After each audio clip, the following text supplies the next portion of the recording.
so excited to be here and to see such a room full of people who have been out of school not very long, and maybe some of you still are in school. A few of you have been out of school as probably as long as I have been, which is about 40 years now. One of the things that's not in my profile, because it was 40 years ago, is I was on the original APhA task force on women in pharmacy. That Mary Munson Runge, the first female president of this association, appointed because she thought it was just a really bad thing that after more than 100 years, the organization had not had any more women to lead it. But that was a different time, 40 years ago. And the possibilities now are just enormous. And so that's what I want to talk about in a few short minutes. And so as I thought and responded to Elizabeth's initial email query, my answer was, of course, I'll do it. And of course, I was coming to the APhA meeting because I have not missed one since 1977, and I'll talk about that just a little bit.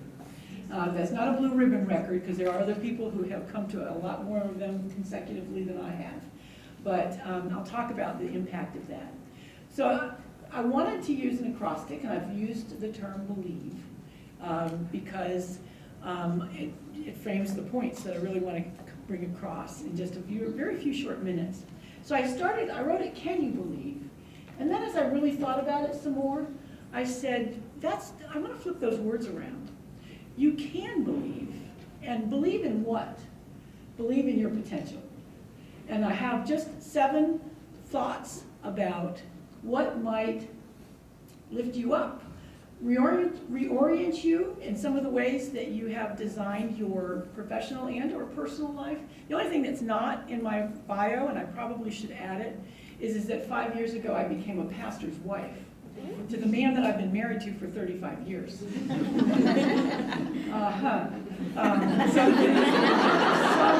And he's a pharmacist by first degree, but we'll talk about that later. Anyway, so I wanted to start out with 2 quotes that are going to be a little, well, no, they may be project big, but I pulled them off of Google because that's where you go, right? And they're 2 perspectives from very famous women that you will know and recognize about believing in yourself. And so the first is from Venus Williams, who undoubtedly knocked it out of a tennis court, as, just a rock star tennis player. Just believe in yourself, even if you don't. Pretend that you do, and at some point you will. And so that's for the people who may have come in a little bit on the fence about whether I truly believe that I have the potential to do fabulous things in pharmacy and in your personal life. And then another very famous woman, Oprah, who doesn't need to have Winfrey said after her name, right? It's just Oprah, or O in some cases. And her perspective is different.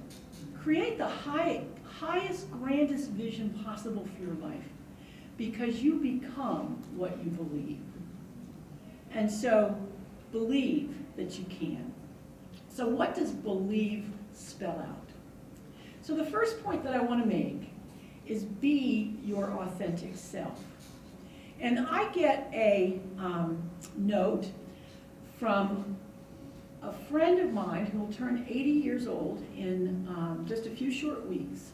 And she gets it from Margaret. I don't know who Margaret is, but Margaret, I think, writes these originally every day. How you project yourself may not be the real you. Do you use a facade to hide your blemishes and vulnerabilities? It must be hard to maintain. Being real can be scary. Maybe you won't be liked or admired, but it is a script that you can stick to because you know it so well. Love yourself enough to be real. And I thought that that was a perfect extension to the construct of authenticity. It is hard to keep a facade up that's not right in the middle of your core soul. So that's my B. Now, as I worked through this, I couldn't believe that there were 3 E's in believe. But there are 3 E's in believe. And as you'll hear on this one and in my next comments, engaging actively in the profession can't be overestimated in terms of importance. And I want you to meet the Future Five of Pharmacy, a group that was initiated in 1997 and continues very strong today. And the women on the back are the Future Five. And from the left, you have Debbie Hunt Simonson, who's currently the Chief Professional Officer for Pharmacy at Ochsner Health System in New Orleans. You have Stephanie Phelps, who was Associate Dean at the University of Tennessee, and she stayed there for her entire career. She is now also enjoying preferment. That's not a term I made up, but you can use it. The person in the middle, in the back, is Donna Walker, and she started this whole thing, and I'll go through that very, very quickly. Donna has had a remarkable career in entrepreneurship and leadership and management, and she's actually now endowed a program at her alma mater, the University of South Carolina, that's developing a very unique and rich program called the Walker Leadership Scholars. And these are individuals who are going to make a big difference, men and women. And then the last person whose shoulder my hand rests on is Cindy Iannarelli. And Cindy and I actually ran against each other to be SAPhA, now ASP, president-elect in 1998.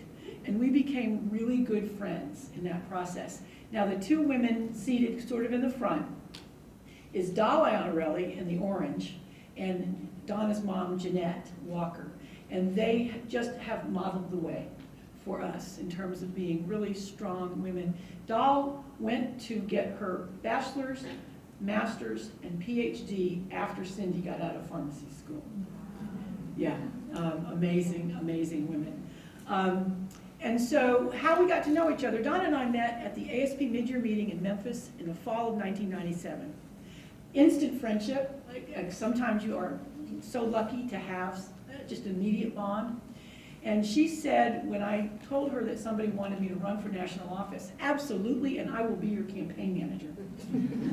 She enlisted Stephanie to help her and me be in that campaign. And as I said, we were running against Cindy Iannarelli, who was a second year in an 05 program at the time. Talk about chutzpah. Coming to her first APhA, student APhA meeting and running for national office. She ended up, I won, thank you. Cindy turned around and ran for vice president, which they don't have that role anymore, and she won, and then came back the next year, ran unopposed for president-elect, and she won. She's the only person to this day who served 3 consecutive years on the SAPhA or ASP executive committee. She gave us the word, or the phrase, shuffle your feet and lose your seat. So I'll just leave you with that. And then Debbie and Cindy roomed together that summer of '78 as co-steps in Washington, D.C. We were in 4 different schools and have been in each other's wedding, and I could go on and on and on, but time will not allow me to do that. So L is listen for cues and act on them. Was it a coincidence that senior students at Auburn, when I was a P1 student in a 5-year program, said, you need to come to the APhA, the student APhA meeting in New York City in May of 1977.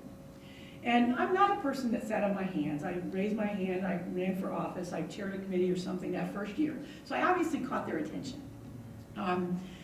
But I said, of course I'll come with you. And they said, but there's one more thing you have to do. You have to interview with the president-elect, Dennis Kimmel at the time, and ask him to appoint you to a national committee. They do it differently now than they did it back then, but I dutifully signed up for an interview with Dennis and went in, and the longer story is good over a margarita, but that same night, he asked me if I had ever considered running for national office. And what I want you to take away from that is if I had said no to either one of those cues from people who I respected, I would not be here today. It changed the trajectory of my life in ways that are hard to describe. I would say everything, including finding that husband, that has come to my world in the last 40 years is a result of saying yes to that clue. And one time I was driving in Arlington, Virginia, past a Baptist church, and they had a phrase on their marquee out front that said, "Coincidences are when God chooses to remain anonymous." And I just always love that, because depending upon where you are spiritually, and I hope I haven't offended anybody, I really, that's how I interpret some things that just seem like, you know, an unusual occurrence. So, believe, listen for cues, and act on them. This I had as a different topic, a different word. Until last week, I was at a meeting on clinician well-being in Boston, Massachusetts. Almost didn't get there because there was a little bad weather in the Northeast the middle of last week, but I did. And this Stephen Swenson, who is an Institute for Healthcare Improvement Senior Fellow and a physician at Mayo, and one who is involved in Mayo's commitment to well-being in the workplace. And his presentation was on kindness at work, and it was riveting. And he talked about research that said there are 4 major parameters that contribute to kindness at work. And one of them was ikigai. I have to say it really fast, ikigai. But I also had to say it phonetically because I knew I would be standing up here and not be able to remember exactly how it was said. And in short, it is, you will be happier and you will be more successful if you know and can name your purpose in life.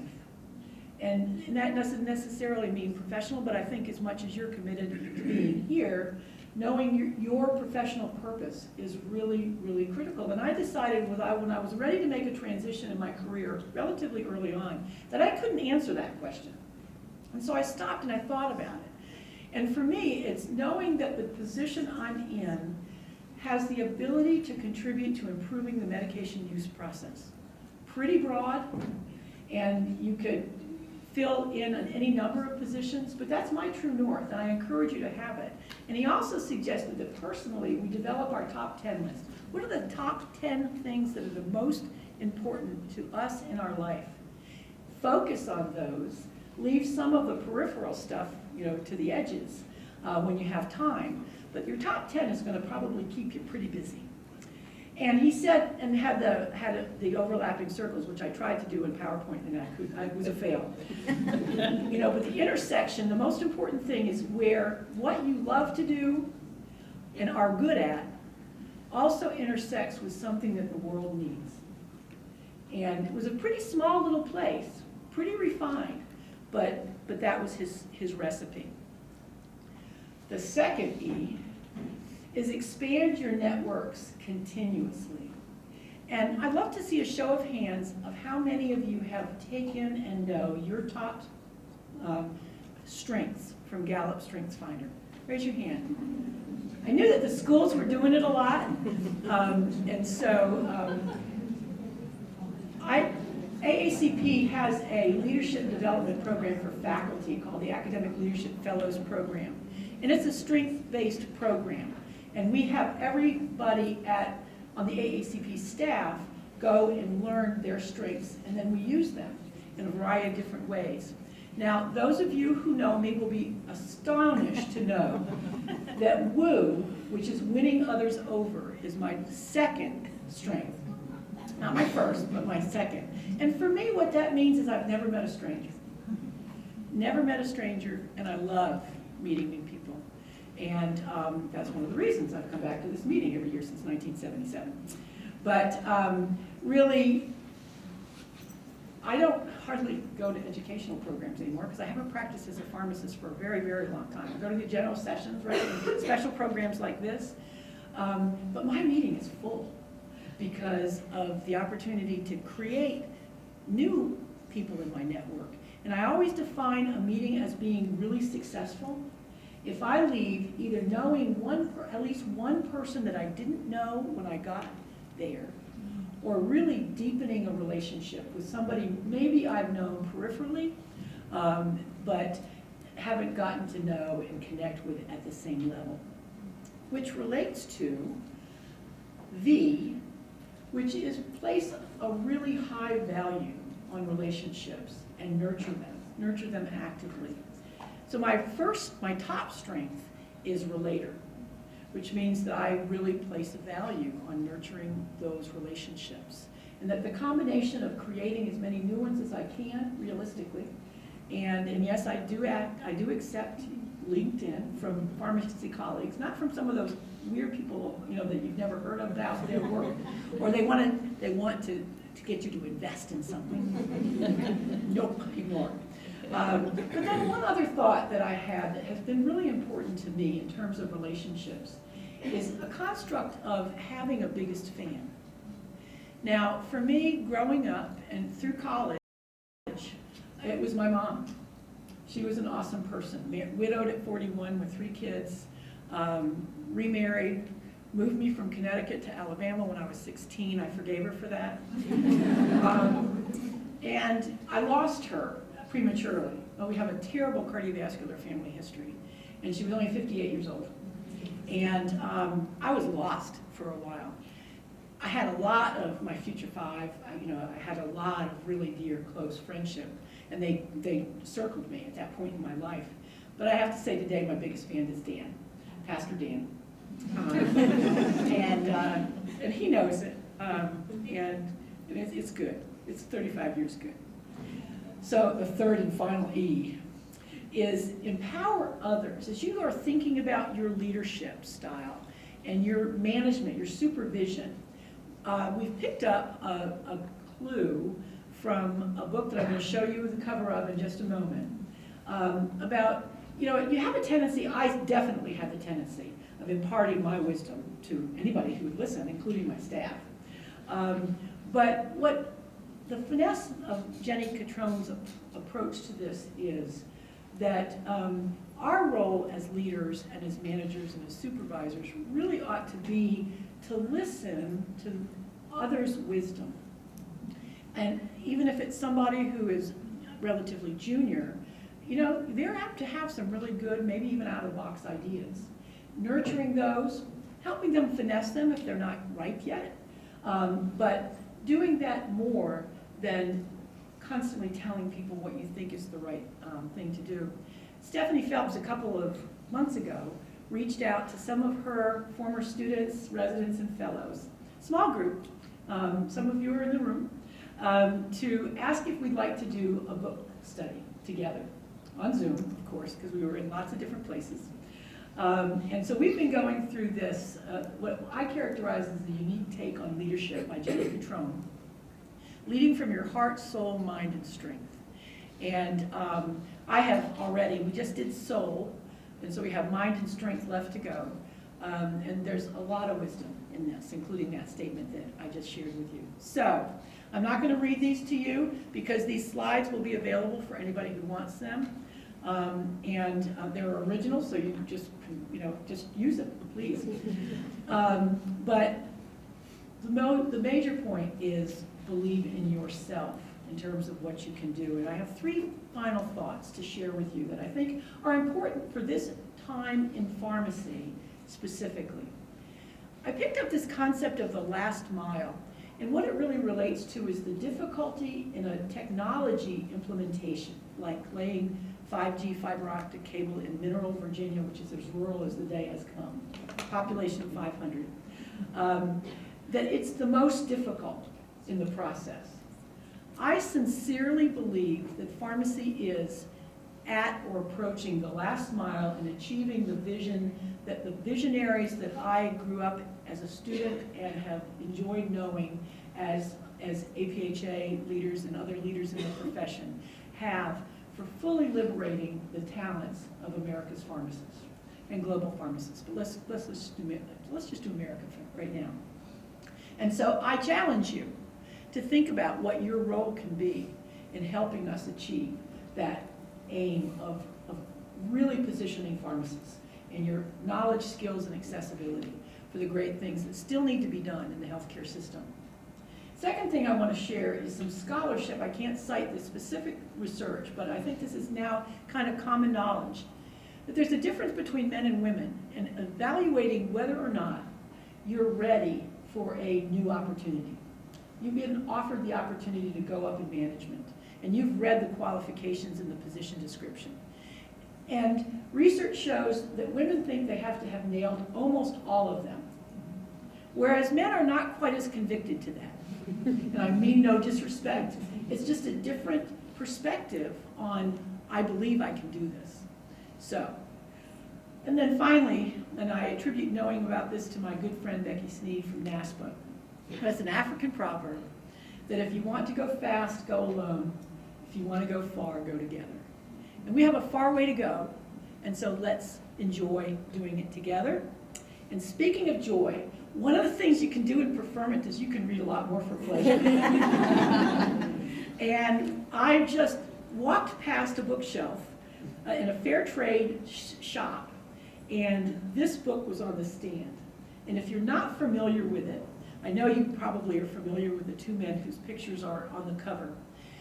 The Dalai Lama and former Archbishop Desmond Tutu spent 5 days together at the enclave, I think it's kind of secret, where the Dalai Lama stays. 5 days culminating in the celebration of the Dalai Lama's 80th birthday. And of course we have lost Desmond Tutu since then. But this is a book where they express joy in their relationship with each other. They talk about impediments to achieving joy, but most importantly, they talk about 8 things that contribute to creating joy in your life. And it was a lovely read. I gave it to my brother, who is 61, just on the weekend before Valentine's Day. Had a fairly massive heart attack, and on Valentine's Day he had a quadruple bypass operation. And this is the healthiest guy on the planet. But I figured he might need a little more joy in his life at this point in time. So I gave him my copy. And again, these slides will be available to you, so you'll have my contact information. And I look forward to interacting with you later today and throughout the meeting and beyond. Thanks.